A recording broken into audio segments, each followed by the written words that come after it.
Welcome to that boxing show with me, Johnny Nelson. We are on the road at last. I'm looking forward to these ones.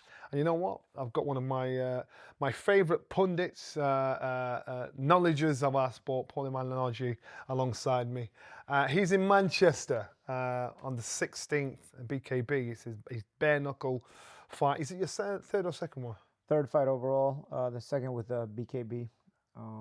Third overall in bare knuckle, and my first title fight in bare knuckle. So Paulie, talk to me, because your knowledge of boxing is second to none, and listen, it's quite clear you're very outspoken, but you say it how it is, and regardless of who they are, whoever the power to be is. But you step into bare knuckle fighting. Why? Well, you said it yourself, right? I'm outspoken. I don't always claim to be right, but I will speak my piece, and I feel like my intentions are always in the right place. But sometimes, it burns my bridges. It burns those bridges. So certainly one of the reasons is for bare knuckle boxing is, you know what? People like to hang this thing over your head where it's like, if you don't play the game, if you don't toe our line, we're going to take away your ability to make money. We're going to take away your ability to feed yourself and your family. So I said, you know what? I'll just fight, and I'll still continue to be me, but I'll just handle things in a different way. Never now, change. don't get me wrong. I love punditry. I love doing it. I love working with Pro Box TV, which I work with. I work with BKB as well as a pundit and commentator. They're companies that have been very good to me, and I've really enjoyed working with them. But yeah, of course, I've had a lot of bridges burned by the big networks. Never and big conglomerates. Never change. No, I don't. People I don't respect intend that down to. the line. I don't intend to. I do sometimes understand that at this point in my life, maybe I got not so much tone it down, but maybe the way I deliver my message, people may listen to me a bit better if I understand how to deliver it a little bit in a way where it's palatable. Yeah, but I think you deliver it with passion. I do, and belief, and you can't fake that. Yeah. And so people, I personally think the fans. The fans will get it. The broadcasters may not feel it because you may say something that's untoward. Yeah. But the fans, they get it, so they'll respect you for that. So you're fighting. You fought Ricky, and you're fighting in Manchester in honor of Ricky. What did Ricky mean to you, Ricky Hatton? Ricky is one of those guys who, in the sport of boxing, there's not a lot like this that I feel like if I would have come across them, and boxing has not been involved, that I'd still be able to be friends with them. There's maybe I count out those people on one hand that I've met in boxing that I say, if I'd never been in boxing and they'd never been in boxing and we just met in a pub or something, could we be mates? Maybe you can count on one hand how many people in boxing I probably could be friends or mates with. But Ricky was one of them. Ricky will always give you that relatability. He was self-deprecating. He'd make fun of you. He'd make fun of himself. He'd make you laugh. Just the kind of person that everybody likes to be around, and a good heart deep inside, but had those inner demons where we also can relate to a lot of us can relate to. Sometimes we look at people who have a certain amount of fame as, not having real world problems. They have, different kind of problems. We can't relate to them. Ricky was always relatable. And that's really what made him, I think, so loved and so passionately adored by his fan base and by the city of Manchester. And so, even for me, he was just one of the guys, one of the fellas, always made me laugh, always had something witty to say. Sometimes catch you off guard the way he made fun of you, but you couldn't help but laugh. There's a big event on in Manchester, June 7th. Yeah, I'll be there. Will you be there? Yeah, I'll be there. Yeah. It's going to be absolutely packed out. After the Good John fight, a lot of people said you got hit a lot. And did it concern you? I don't think I got hit a lot in that fight. The problem is whatever touches you cuts you. Yeah. So people will look at the cuts and say, "Oh my goodness, there's a lot of blood." Bare knuckle, the view of damage is optical. With pro boxing, it's optical, but it's also internal, so you don't see everything, right? With bare knuckle, there's not a lot of internal damage because you can't really load punches like that, but everything, even skimming punches, will cut, bruise. So I think people will look at fighters coming out of bare knuckle fights. If you go to distance in a bare knuckle fight, odds are you're going to be lumped up, if you win the distance, And a lot of my fights go the distance. So the Tyler Goodjohn fight with the distance. Did you have a problem with eye? I did have a problem because of the eye poke. That is certainly a risk that I didn't expect, that I wasn't as understanding of yet because I don't have enough experience. Because we're boxing, we have gloves on. The eye pokes are certainly a complication that come in bare knuckle that could possibly, complicate things a little bit differently. And that's why I'll tell you this. don't say it's harder or more difficult or it's easier or whatnot. Boxing has its set of complications, and bare knuckle boxing has its set of complications. I think pro boxing is harder. I really do. I Pro find, boxing is harder. yeah, more rounds, more devastating with the punching power. Bare knuckle, you can't hit as hard. Your hands will hurt. So your opponent also has to do the same thing. So they have to take off something off the shots. But even taking something off the shots, you bruise, you cut. People relate blood to, oh my goodness, it looks bad. But honestly, I find pro boxing to be much more difficult. And having done both, I find it to be much more hurtful as well. That doesn't mean bare knuckle boxing is easy. I don't want people to get the wrong idea. There's complications in combat sports no matter what. But less rounds, less impactful, and the damage is more external than internal. I remember seeing James DeGale fight, and James, it was like he was he got hit. And I thought, as a fighter, a former professional fighter, I think the pace is completely different in bare knuckle fighting and boxing. And in boxing, we try and steady it up, set the shot up, take our time with it, depending on what kind of style of fight you are. In bare knuckle, the pace just seems to be more erratic, more uncontrollable. It does, because the fights are also shorter, right? But at the same time, the pace steadies if the fight goes the distance, because your hands start hurting, you know? If you look at it, the fights that end quickly, yeah, the pace gets erratic. But there are things that, as far as distance control, distance measuring, you know, you control the pace if you control distance, because you can fight at mid-range, just like in a boxing match and in a bare knuckle fight. And no matter if you want to hit me or not, you got to close that last 6 inches, that last 12 inches. If you can't close it, if I shoot a jab or if I step out, I step in, I dip, I give you a different look. You can't close that range. You can't fight. You know what I mean? So I've got to allow you to fight. You've got to allow me to fight. I think there's less understanding, less IQ in bare knuckle fighting right now, because it's still a new sport. I think as the level of fighters increases through the years, I think it'll become more steady. Nonetheless, a shorter fight will always be a faster pace, especially at first. Plus, I'll tell you where there's no feel-out rounds, because every little punch will cut you, so do damage right away. At least external damage. You won't, I don't know if that's real damage, but external damage. So there's less feel-out rounds. In pro boxing, you can touch shots, you know, and there's a feel-out process before the fight really opens up. That process in bare knuckle, even those little touch shots, may cut you. So you eliminate it. The fight starts fast. I think that's why it's gaining a lot of popularity. People have less attention span today, so you know, they want things to start quicker. It's more difficult to follow a higher IQ type of fight sport like boxing. Bare knuckle fighting is right to the action right away. So I think people gravitate to it. They like it, especially young people. But nonetheless, yeah, there's a slightly different approach for sure. May the 16th. Tell me about Rolando Dy. Rolando What's he Dy, about? What does he bring? I think he's an interesting guy. You know, obviously he's a champ. He's a world champion, which obviously is why the fight's happening. I find him to be an interesting character, and I find life in general. It's funny. You're always 6 degrees of separation, and I'll tell you this. I'll explain it to you. Rolando Dy's father was Rolando Navarrete. Rolando Navarrete was WBC 130-pound world champion in the 1980s in professional boxing. He's a Filipino world champion, and he won the title in the early 1980s before Rolando was born. And he won the title in Italy. At the time, Italy gave a lot of contract fights to non-Italian fighters against Cornelius Boza Edwards in Italy. He beat Cornelius Boza Edwards in Italy. So I'll tell you 6 degrees of separation. In 1982 or 83, when he won the title, I was living in Italy as a child, obviously. I was living in Italy. Dy's father won the title in Italy at that time. Yeah. Rolando Jr. Dy wasn't born yet, and he was born about 10 years later. But nonetheless, you know, he ends up in combat sports, not in boxing, but now he winds up becoming a world champion in bare knuckle boxing and is defending against a former world boxing champion, who, by the way, when I beat Love Morendo for my first world championship, who was the chief second in Love Morendo's corner? Cornelius Boza Edwards. So the 6 degrees of separation is pretty interesting in this fight. It's almost like it was meant to come together in some ways, you know, and here we are. How do you beat him? Because I know as a boxer, your hands were sensitive, they were a little fragile. And then when I watch it, I'm thinking, if you've got bad hands, if your hands aren't great, especially in bare knuckle, so how do you beat Dy, number one? Number two, are you not worried about your hands? I'm always worried about my hands, but listen, it's a painful existence to be a bare knuckle fighting. That's one of the big complications. The two big complications of bare knuckle fighting that you don't deal with in boxing as much are eye pokes and hand pain.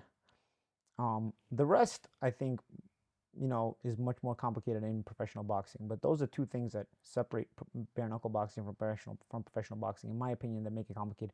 Cuts and whatnot, yeah, you get cut more, but it's not really a big deal to me. We've been cut even in pro boxing. As far as I'm still worked out some different ways of punching. I've done 2 bare knuckle fights. This will be my 3rd one.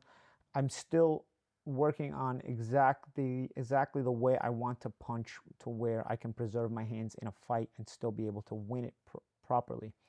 So, you don't want to throw too many punches, otherwise your hands will hurt and you'll have to lose the fight. But you throw too little punches and you won't win enough rounds, right? Because I'm somebody that tends to go rounds. So I'm always trying to find that middle ground as far as the proper way to punch. I'm still learning it. I think through 2 fights. Listen, the first bare knuckle fight I did in 2019, I broke my hand in round 2. Definitely had to change that punching style. Second fight I did with Tyler Goodjohn, very tough fight, worthy opponent. One of the pioneers of bare knuckle boxing. We went at it toe to toe for 5 rounds. So my hands were very much in pain, but didn't break. Okay, so some progress. Now I think in this camp I've worked on some other different punching styles to make sure that my hands can progress a little bit more in this fight. I think my boxing obviously is an advantage for me, but D comes from the UFC. He was a UFC fighter actually for some part of his career. His background is in MMA. So he's got that Muay Thai clinch, which in bare knuckle boxing is allowed. So it's a different complication. Goodjohn's background was boxing. It was boxer versus boxer. D's background is MMA, so it's boxer versus clinch specialist. I've worked some of his fights. I've commentated some of his fights. I think he's clever. I think he's got some interesting tricks. But I also feel like I have some advantages as well. So it'll just be a matter of who can implicate their advantages in the fight and make that the difference in the result. How do you prepare for a bare knuckle fight? In boxing, we'll spar. We'll hit the bags. So bare knuckle, basically, are you preparing with the gloves on? Or are you toughening up your hands? I try to toughen up my hands some of the camp with no gloves, hitting the bag, but it can't be every day. But some of the days you do go no gloves, you're cutting your hands are cutting, getting cut all camp. I still got cuts on my knuckles now, so as we're a week out of the fight. But as far as sparring is concerned, listen, I don't spar anymore. I haven't sparred these 2 camps. Actually, I did 1 sparring session my last camp, and my body was in so much pain the next day that I was like, I'm too old. My body won't recover from this kind of sparring. It's crazy. I can do this, but if I spar 3 times a week like I used to when I was professional boxing at a high level, I won't make it to the fight this time. So I had to adjust it last time, and I got to it, and I got to the fight, and I won. So I said, okay, it worked. I've got some certain adjustments that I do. I work on strength with Adex Mace clubs. They're the old Iron Sheik bowling pin clubs. I think those have been tremendous. I work with a company called Adex with 2 guys that run the company, John Giafardino, who created the company, and Sebastian Solter, who does a lot of the running of the company. I work out with them every day in Florida as far as some training. Only 25 minutes a day, mind you. Again, training smarter, not harder. I do every single day 30 minutes straight shadow boxing, intense, because I'm not getting any sparring. So in my mind, since I'm not sparring, the intense shadow boxing, the guy I'm creating in front of me, because now I have enough knowledge for the guy in my imagination to be very good. You can't do this when you just start boxing. The guy in front of you is only as good as your mind makes him. Now, because I have so much knowledge, I make the guy I'm shadow boxing very good. I'm always in position. And it's very intense for 30 minutes straight. 30 minutes straight, no break for 30 minutes straight. And that helps my conditioning, helps my intensity, and gets my mind and takes my mind to that place. And those are the 2 main facets. I will go for a walk or a light run after that shadow box. Sometimes I will go for a light run at a separate time to separate that. Sometimes not. And you know what? I do 150 to 200 push-ups a day randomly over the course of the day. That's it. That's my camp, bro. That's every day. Wow. That's my camp. That's my camp every day. But even on a day off like Sunday, I may still do the 30-minute shadow box. I may still do that because it's no impact. It's very much. And then the bag work will be random. Maybe 1 day a week I'll do the bag work. And sometimes there's no pads. Sometimes there's no padding on my hands. Sometimes it is with padding on my hands. So they expect you to have the wisdom and experience on him. So now it's about the smarts, the tactics you decide to choose. So we're looking points or inside the distance win. I mean, here's the thing. If I try to load up too many punches, my hands break. I learned that in the first fight. With boxing, you're taught to turn your hips over into your shots, right? I tried that in the very first fight I did in 2019 in bare knuckle, and I broke my hand in round 2. You know, I felt I still won the fight. I felt like I fought a much more clever fight in that night than I did against Good John, because I had to. But when your IQ is here and the IQ of the judges is here, it's too high of a level you're boxing for them to understand. All they know is follow the leader who's coming forward. You know, I cannot exchange if I'm one-handed, so I've got to move, check you, move you. But we're boxing. We weren't brawling, so certainly I was controlling what was dictated in that fight. I didn't get the decision, so I've got to sort of dumb it down a little bit. Certainly never fight again in Florida, that's for sure. And then, I adjusted things. I think there's also a much more knowledgeable boxing acumen in England because it's a bigger sport here, including in bare knuckle.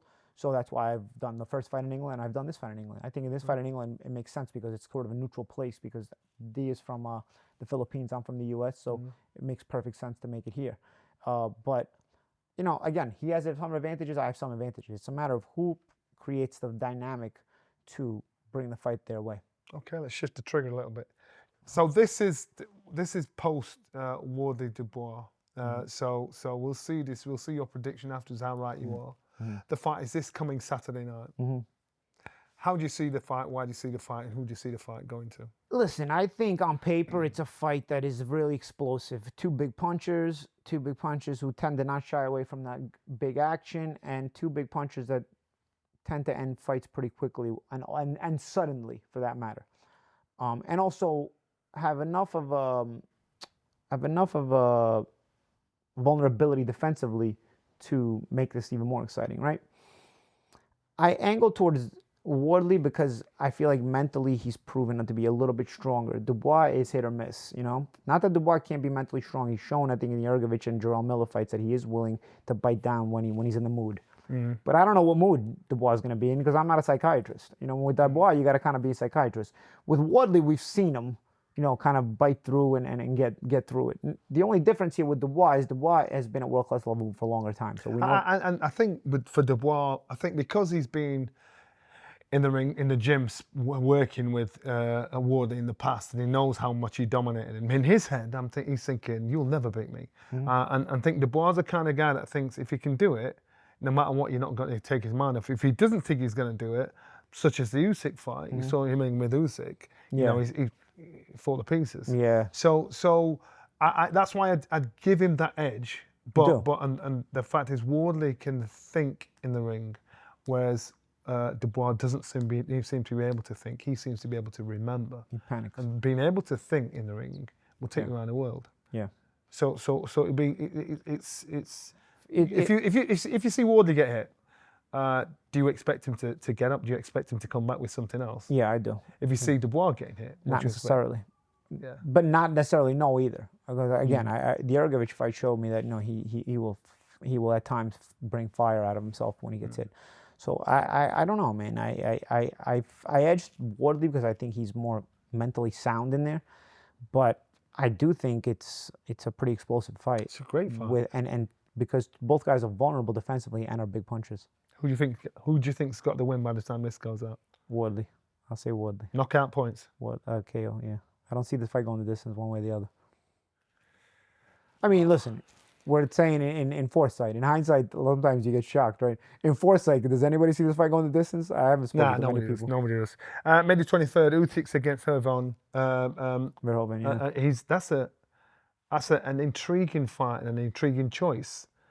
It's a questionable. What is that about? Is it business or is it? Yeah, I think it's business. You know, I want to criticize Usyk because you're still defending a heavyweight title against, or is there a title defense on there? Is the title even on the line, or I think it can't be, man. Can't be, right? But at the same time, Usyk has taken one of the toughest schedules in the whole sport. You know, it's one of the toughest schedules. Does he not deserve this fight? Does he not deserve a gimme? As long as it's not a title fight, you know, like in the old days, champions fought non-title fights in between, you know, their title defenses. If it's not a non-title fight, because I don't see how you can sanction a Verhoeven fight for a title. But if I was Usyk, I wouldn't care if it was a title fight or not, because he's proved he's the best in the world. Yeah. But of course, you know, as far as sanctioning it, you know, the sanctioning body shouldn't sanction a guy who's never boxed or doesn't come in boxing or whatnot. You know, Caballel deserves a title fight. You know, I think Caballel should, you know, I don't know if he's being avoided or he's just being kind of put to the side, but I think Caballel deserves a shot. Thomas making and getting his name hot right now. Jalalov, who's fighting on the Wardley card as Yeah. well. I believe his name should be mentioned more because he's very dangerous, and I don't think enough people mention him. So there is a heavyweight mix that is getting intriguing, even coming up the ladder behind Usyk. But so where do you rank Usyk? I rank Usyk high, very high. You know, I All don't time. I don't know. You know, these are tough questions because you know there's not really a right answer. You know, Ali becomes number one because he stood for more than boxing. But boxing wise, we're talking boxing wise. I know everybody wants to say Ali stood for more. Boxing wise, does Ali beat Usyk? I don't know, you know. But does Usyk beat Holmes or Lennox Lewis? I don't know, you know. Like these all would have been great battles, but we're never gonna get them. Imagine Usyk against Evander Holyfield. Yeah, Usyk against Evander Holyfield, the two guys who came up from cruiserweight. You know, even you throw in a random wild card like a David Haye in there too. You know what I'm saying? And then you know you still have some interesting battles there. You know. So just checking where my the WBC have sanctioned this. So again, to me, I'm like, why? Yeah, Why would you do that? I don't see how it makes sense, you know, for any sanctioning bodies to sanction a guy who's So never the been in governing boxing. bodies don't do themselves any favor. No, they don't, and that's the problem. You try to frustratingly defend them sometimes against this attempted takeover of the sport by these people, and then you know they pull stunts like this, and it's So I very knew the hard to defend. conversation was there, but to actually the governing body have got involved in it, I'm like, come on, boys, what are you doing? Yeah, this was one that you kind of left to the side and just let it be a non-title fight, and that's it. There was no need for it, you know. Really is. But as I said, I think Usyk's allowed a gimme. I think he's clean To a degree, completely. and that's fine. You look at likes of Tyson Fury, look at likes of Anthony Joshua. They probably made mad money. Yeah. And I don't think Usyk's made half as much of these guys, even though he's proven to be the best. And Canelo was living off gimmies at the end of his career, so you know, I mean, you know, I mean, at the later stage of his career prior to Crawford, so you know, to a degree, yeah, Usyk has not done that. Usyk has taken on the best viable contender each and every time so far. So yeah, I mean, we'll give it to him, I guess. Okay, let's move on. McGregor and bare knuckle. I don't think McGregor. You two famously fell out. The argument we saw it stemmed from the sparring sessions. I don't know if there's a lot more meat on the bone than that. It was a sparring session essentially. And that was it. And you didn't like how he conducted himself or conducted the business of personal business. What happens in these four walls outside? How he. I mean, you can broadcast it if you want. Just don't do it in a lie. I mean, you know what happened behind the four walls. That's why McGregor has never really revisited even the conversation of a fight with me. You know, like the conversation has never. He shies away even from the conversation. I mean, the scary beating that awaits him in that would, you know. Have you ever spoken to him since? No, I don't think we would be on speaking terms though. I don't think it would be. Do you think it's a possibility? No, he doesn't have any balls. I'm telling you, like that wasn't just a catchphrase when he's got no balls. He's got no balls. I mean, you saw the fight, the way he handled the Mayweather fight. You've seen the way he quits in MMA fights. I think the biggest tell of having no balls was the way he dealt with Khabib, where he did all these shenanigans before the fight. And if you look at the moment of truth when they're getting instructions at center cage before the fight, he's usually, when he knows he's confident, there's bravado. Look at his demeanor, his body language at center cage when he's getting instructions part of the Khabib fight. He knows he's in there and he's terrorized. He's basically shitting his pants, knowing that they're gonna ring a bell and it's just gonna be him and Khabib in that cage, you know. And he fought that way, you know. And then when the audio came out 6 months later, he was telling him it was his business. You see, he's trying to cop a plea in the middle of a fight. I mean, these are things that you would criticize any fighter for. I mean, these are. Who cops a plea mid-fight when you're still in the middle of the fight? You know, like, I was just business, don't hurt me. You know, like you got, like, I had told you he had no balls before, but then all he kept doing was proving me right. You know, he has no balls. So, fighting me was never going to happen because it would expose that lie. He could get beat by Mayweather at the end of the day, get beat by Khabib, and it would be excused as saying, oh, those guys were great, right? Is it a big enough fight? Do you think it'd create that interest? I mean, is it bigger than him versus Cowboy Cerrone that he chose to fight? I mean, of course it's big enough. It's big enough, but again, it's not big enough to ruin his entire illusion that he's created. This is a guy with no balls who's made most of the world think he can fight. You know, made most of the world think he's tough. You put this guy in an alley, just you and him, and there's bats on the floor and everything else, he's not coming out of it. He's got no balls. You know what I mean? I don't care how many high kicks he can do. Jean-Claude Van Damme did all the high kicks in the world in Hollywood. When he ran into Chuck Zito in Scores, he got beat up. You know what I mean? You can do all the spinning kicks you want to do. If you have no balls, you're not going to come out of an alley with an animal. You know what I'm saying? Like, and he's not an animal. He's not a fighter. He's a creation of fickle of imagination who's had a couple of good wins because he had some talent and some strokes of luck as well. But you've got to give this guy some credit. The attention he's given to the personality, sport. Yeah. He's witty. He's witty. He's drawn the interest through his wittiness. And I think his wittiness made people create more of a dynamic than he was. I mean, listen. What I rate about you is the fact that I can read between the lines. Yeah, That's what people don't you wasn't understand. holding it down. You wasn't holding it down. I think you're working for a network. Not only that, I was working for a network, and and it was frustrating because I was working for Showtime at the time, and I was telling them he was going to quit in the Mayweather fight, and they thought it was because I had bad blood and I wasn't calling it the right way, and we don't want to hear that. These cowards that were at the network would have had basically a genius on the commentating board, which they had all the time with me, and they knew that already. I can give you what's going to happen before it's going to happen, but they basically held me down and say, you can't say that. We've got to sell it as what it is, and we've got to sell it. You can sell it as what it is. I mean, you can sell it as it's going to be a fight for a few rounds, and then he's going to quit because that's what he does. That's what he always does. When he gets tough, he quits. He's a front runner, and he's a known front runner. He did it in the Diaz fight. He did it in the Mayweather fight. He's done it in several times. You know, he would have done it against Chad Mendes, but Chad Mendes took the fight on 3 days' notice, and he tired out, and he knew that Mendes took the fight on 3 days' notice because he was losing that fight too. He's a front runner, and he's a coward once he's tired. Which again, Johnny, you know, you've been a fighter. Fatigue brings the cowardice out of all of us. We've got to fight that off. You know, the true fighter understands that. But when you're a total coward, you don't have any desire to fight that off once you're fatigued, and that's McGregor what he is. He's a complete coward. There's time to poke the bear. This is it right there. I'm telling you, I don't have to poke anything. He showed it to you already. Whether one person or another is a groupie enough not to see it is another thing altogether. But he's showing it to you already. I don't have to say it. He's proven me right ever since that whole fiasco. Everything I've said about him since then has already constantly reappeared, and he's proven me right every single time. So, I mean, who are you going to believe? And I told you he wasn't going to show you the sparring session because he knows what happened in the sparring session wasn't what he sold you, what happened in the sparring session. The reality and what he sold you is two different things. I told you that too. So everything I said was going to happen. And I told you he was never going to fight me. I told you that as well because the reality of that was that as well, that he was going to be exposed as a liar and it was going to completely mess up his image. Because again, you can lose to Mayweather, you can lose to Khabib, you'll still be forgiven as, oh, those were the best.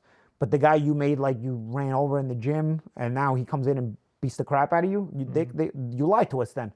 Even his most emotionally charged groupies would abandon him if he lost to me. And he knows 100% he would lose to me, so he can't do that fight. So Conor McGregor, he's BKBFC, yeah? BKFC, yes. BKFC, you're BKB, so you've got two different fractions, two competitors here in the UK at least.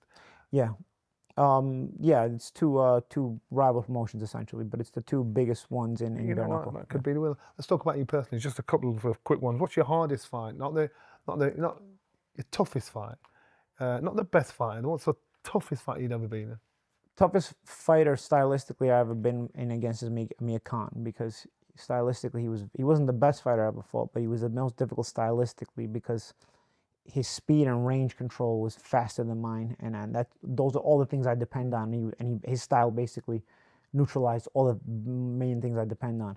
I tell people the most complete fighter I ever fought was Miguel Cotto, from ability to cut off the ring, ability to have punching power, ability to be technically sound, ability to be very dirty and get away with it.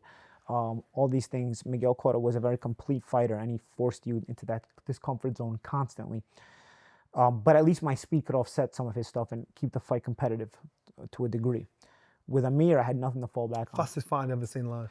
Yeah, I could not. And if you look at it, hindsight is 20/20. If you look at it with Amir, you had to fight him. You couldn't box him. If you look at all the boxers that fought Amir, they didn't fare very well. Myself, Devon Alexander, Zab Judah, Louis Collazo.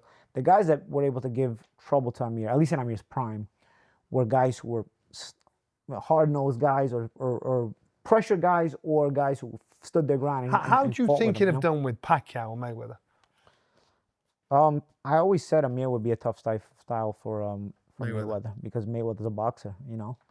I think Mayweather would have had to go at him, but Amir in his prime with those fast feet and crazy range changes would have been a difficult thing. Again, that's not sometimes the better fighter isn't necessarily going to be the winner. I think Mayweather's a more complete fighter than Amir Khan, but Amir Khan's style is I always felt would be a big kryptonite for a Mayweather because no matter how good of a boxer you are, I don't think you beat Amir boxing, not in his prime. You got to beat Amir fighting him, forcing him to fight. Those are the guys that troubled Amir in his prime. Pacquiao. Pacquiao maybe has a little bit of a better chance because he's, you know, a little bit more in the pocket, in the trenches, and he can punch. Maybe that puncher power can get to Amir, you know, possible, you know. So funny enough, because I always told you Pacquiao wouldn't be competitive with Mayweather, and I was proven right with that stylistically. That They're fight. talking about doing it again. Yeah, they're all talking about doing it again, which is, you know, I'm sure it'll sell, but it's definitely something different. But, you know, with that fight, I always told you Mayweather would win it. But interestingly enough, boxing math doesn't always add up. So I do think Amir would give more trouble to Mayweather than to a prime Amir would have given more trouble to Mayweather than to Pacquiao.